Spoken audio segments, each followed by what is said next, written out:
Hi again, everyone. I'm Ollie Matthews. This is the Narcissistic Resistance, and this resistance video is sponsored by contribution from Vincent. And it's not his story. This is my choice. He sent in a contribution, general channel support for something of my choice, and this popped across, and we're doing it. Selfie saves innocent man facing 99 years behind bars. A Texas man facing 99 years in prison for a crime he didn't commit credits a Selfie for saving him. When cops showed up at Christopher Procopia's work at a lumberyard in Georgetown in September 2017 to arrest him for burglary with the intent to commit other crimes, he was stunned, KVUE reported. I had no idea why everything was happening, and I was lost, Procopia said this week.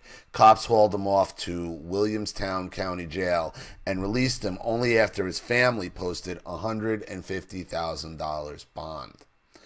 Procopia had no clue why he was being arrested or what he was accused of, but he later found out his ex-girlfriend from high school had gone to the cops with a fabricated tale.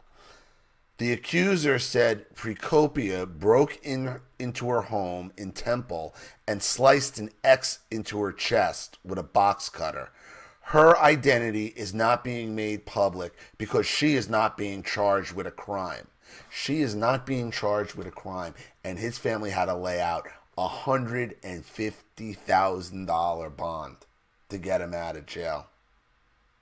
This dragged on. Let's read on.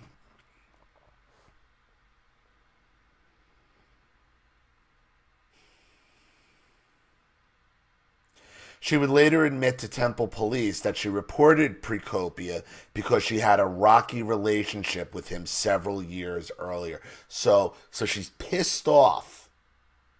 Years later, she just decides, I'm going to make up a story that he attacked me. On the night of the alleged attack, Procopia was actually 65 miles away at a hotel in Austin with his mom, Erin Procopia. Luckily, he decided to take a selfie of himself with his family that evening, which he posted on social media. By the grace of God, the accuser said it happened on the day when I can totally 100% where he was at. Erin Procopia, I could say totally 100% where he was at. Erin Procopia said, here's the scary part. Okay, this happened in 2017. Okay, there are a lot of other ways you could find out somebody is 65 miles away in a hotel at some family event without a selfie. It wasn't until he produced the selfie that the charges were dropped. Why is that? Because the cops, they didn't want to know the truth, because they held this guy under these charges. Hold on, we're gonna, because I've already read this to the end. By the grace of God, by the grace of God, the state with a lying bitch couldn't railroad my son.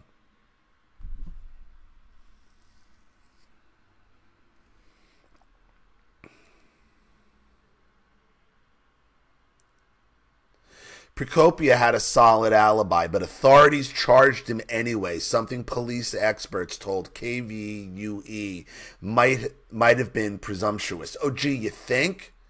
There's a mountain of evidence without the selfie that proves he couldn't have possibly have done it, but they charge him anyway.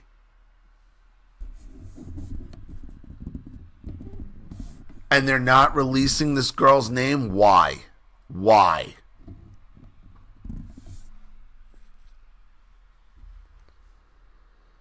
Generally, police interview suspects before charging them with a crime, the station explained. You may not get any more information than you had, but it gives you an opportunity for the suspect to react, respond, deny, according to Bruce Mills, former Austin assistant police chief. How do you charge somebody with a crime like this when you haven't even spoken to them? Soon as you charge them with something, that's it. It's game over. If you believed her and you thought maybe he could have done it, or you did, you absolutely want to talk to him. Why? Because you don't know what else he's going to tell you. You don't know what else you're going to derive out of him. Whether he's going to say something subconsciously that This is terrifying.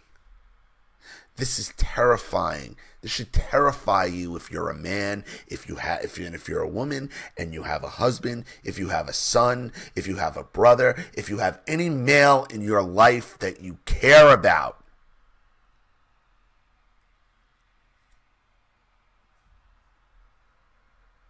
Because not only do you have the lying ex-girlfriend, you have an incompetent, and I would say criminally incompetent police department, a criminally incompetent district attorney. Because even without the selfie, it should have taken 10 minutes to figure out this kid was nowhere near. But they didn't want to do that. Why? Because they got a political agenda. Societal narcissism, this is how it works. Mass gaslighting right in front of your eyes. And I guarantee you, okay, this is breaking now. This happened a couple weeks ago where they dropped the charges. If this happened a couple weeks later now, where we're dealing with things on the media where you're on video, you can see somebody like Jim Acosta touching a female, and they're saying it didn't happen. This is the level of gaslighting and toxicity you're dealing with here. And I'm going to show you how the media is also involved in this as well. Because not only does the media not challenge the police department, the prosecutors, how did it get this far?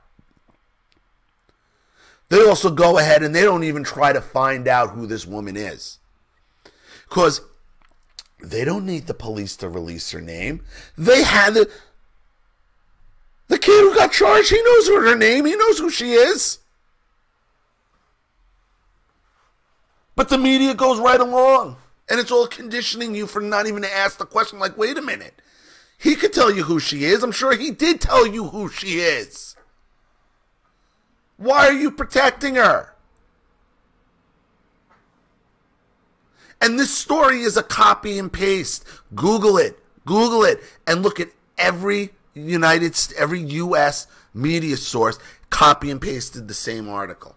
No deep dive into it, no digging around, no asking questions. None of it. Narcissistic conditioning. Societal narcissism right here on display.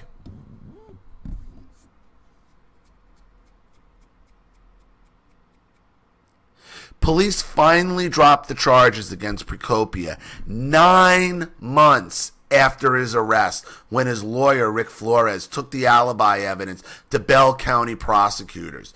Most of the time, we deal with gray matters, Flores said.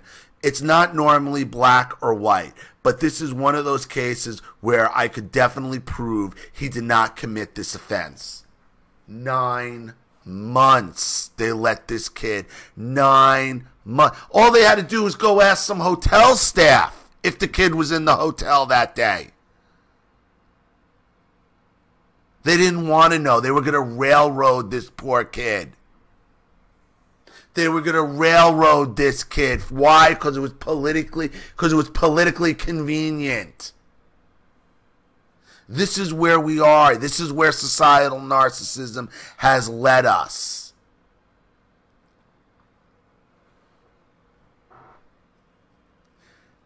And the only source I could find of a different story on this that was out of the UK is the Daily Mail, where it's basically the same story, but at the end they actually talk to the girlfriend. The ex-girlfriend has not been charged with a crime, but told police that she and Procopia had a troubled relationship when they dated in high school, which she said was the motive for the alleged assault. I am ready to actually live my life the way I want to, without having any kind of worry that this can come back to hurt me, he said. That was the only difference. I mean, a little out of whack. So it's not even that much better over there. They're hiding who this girl is. Look at this. Here they got pictures here. This is The unnamed ex-girlfriend claimed Procopia broke into her house, attacked her, and carved an X into her chest with a box cutter the night before he was arrested. Look at this. The lines don't even match up. You could see the hesitation. You could see how it goes. It gets light. It's dark. It's light. You can tell.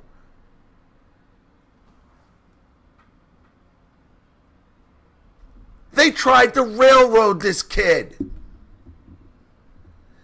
And why? Because this girl had some kind of beef with him from high school. High school. Huh. Was there another big case from high school where somebody said they had a beef? Huh.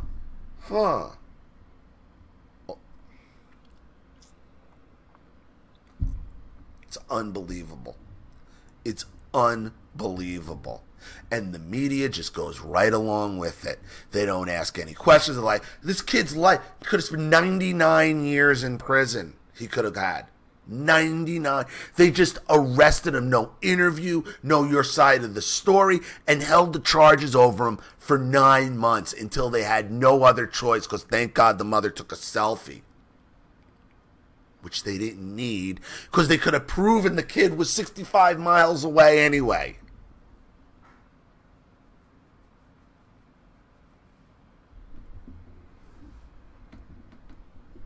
It's terrifying. It's terrifying.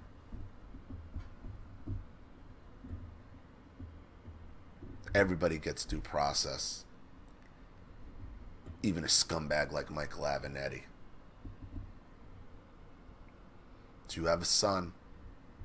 Do you have a husband? If you have a boyfriend, if you have a brother, if you have any man in your life you care about, any man in your life you care about, this can happen to you. This can happen to them. Some political police department with a political prosecutor and with some crazy fucking ex-girlfriend with a goddamn grudge for over who knows what. It's been brewing in this vat of societal narcissism. And here we are. And now I fear we're at a point where pictures won't even save you. I think a couple of weeks later, pictures may not even have been able to save them, because what we're seeing now is, don't believe your lying eyes. Who are you going to believe? Me or your lying eyes? So, let me know what you think in the comments section below. Thank you to Vincent for sponsoring this. Let me know what you think. Thank you to everybody for watching. Please leave any opinions or advice in the comment section below. And again, if you want your story read on the channel, you have a topic you'd like me to cover, a narcissist you'd like to expose, you'd like to set up Skype, a phone call, have a private video made, or a Facebook live chat, or you'd like to sponsor a video like this for someone who needs help and can't afford it, or just make a contribution to the channel in general to keep it supported, growing, and successful, because this channel survives 100% on contributions from all of you guys. Without you, all of this goes away. So if you like what you see here and you want to see more videos like this, you know what to do with the PayPal and email links in the description box. Also, please like and share this video wherever you can. Subscribe to my channel if you haven't, and be sure to click the subscription bell to be notified of all my video uploads. I'm Ollie Matthews. This has been the Narcissistic Resistance. Take care.